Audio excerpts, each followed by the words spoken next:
broke every rule. She broke every rule. She didn't even use. Look at all these leads. Names, emails, phone numbers of local businesses. In today's video, I want to show you the making of this list, how we generated over 200 leads for $50.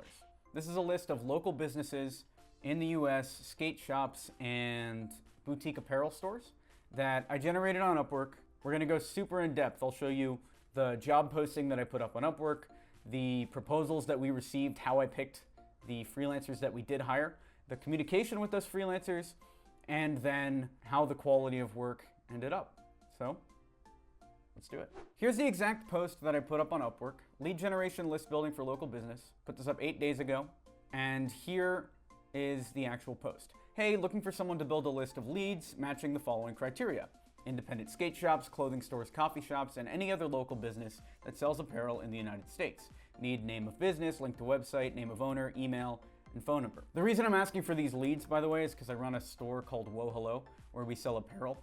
And the original plan was when we were selling only these type of designs, these fashion designs. We might still do that, but our business model has kind of changed. To update you on Whoa Hello, we're selling merch for specific niches now. So I don't think we're gonna use these leads, but if we do, this is still a very viable strategy.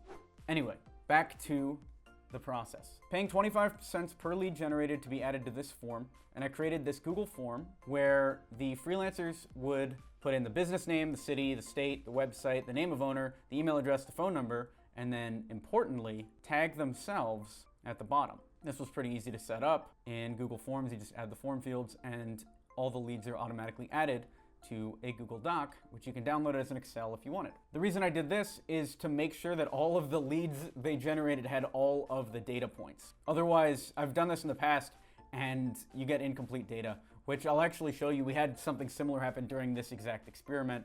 Somebody didn't use the form and we got incomplete data. What happened when we posted this up? Well, we got several proposals, 32 proposals to be exact, and we hired 2 people. Here are the proposals we got, and I'll show you how I hired people and what I was thinking here. Off the bat, 9 proposals were archived. A few of these were withdrawn by freelancers, so Upwork gives you the option to invite freelancers. I invited a whole bunch of ones that I thought would be into this. Some weren't, which is typical on Upwork. Some people will decline the interview. And then only one I actually turned down. Hey Alex, I'm a web-savvy lead generation expert, excellent with targeting and identifying potential prospects using LinkedIn and Google search. I can find skate shops, coffee stores. So this guy I hired and then turned him down. Let's look at the 2 that I hired. I hired 2 people, Jobair Hassan and Maria, and their messages looked like this. Hello Alex, thank you for the invitation. I am interested for this opportunity. Kindly give me an offer.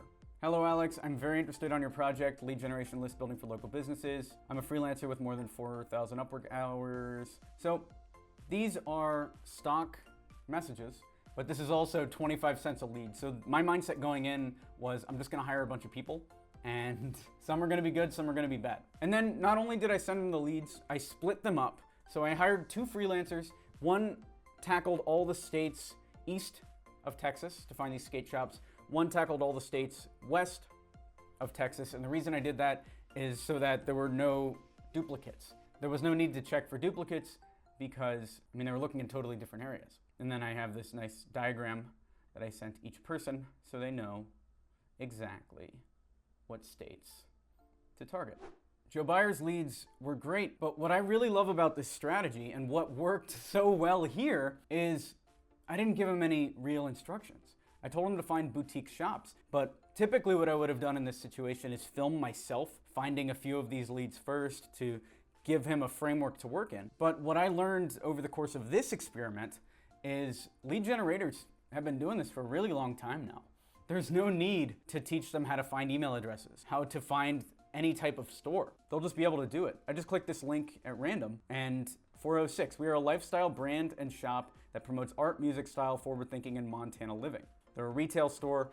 This is a perfect lead. Now, let me show you the other one. So that was Jobair, great dude, probably will hire him again. The only downside about him was it was a flat fee of $25 for 100 leads, and he generated more than 100 leads and invoiced me for $35 to cover the extra leads, which I thought was sketchy. but I paid him the $35 anyway because he generated extra leads. But it is sketchy, so maybe I won't hire him again because of that, but the lead quality's decent. Now let's look at Maria. Maria Conception Stowe Thomas broke every rule. She broke every rule. She didn't even use the Google form. She submitted her leads in an Excel sheet. What year is it? 2010? What is it? Microsoft Excel? What even is this? But the exact thing that I promised would happen, and the thing we were trying to fight against by having the Google form, happened. She's missing data. So we got the business name, we got the website, we got the name of the owner, the title, which we didn't ask for, the email and the phone number, but we're missing the city and the state. Two vital pieces of information that if we were doing state-by-state lead gen would have really come in handy. These leads are also good, and Maria did it without instruction. So we're 2 for 2, hiring freelancers on Upwork, 25 cents a lead, with almost no instruction. I don't know if we got lucky or what, but we're 2 for 2. I would love to see you replicate this experiment for your business, and let me know, do you get the same results? 25 cents a lead, are they high quality, or are they terrible? Thanks for watching the video. If you found this valuable, I would love if you would share it with a friend who could also get value from it. Give it a like, give it a comment, do that experiment. That would be very valuable, actually. I love data. I'm a data guy. And I'll talk to you later. Take care.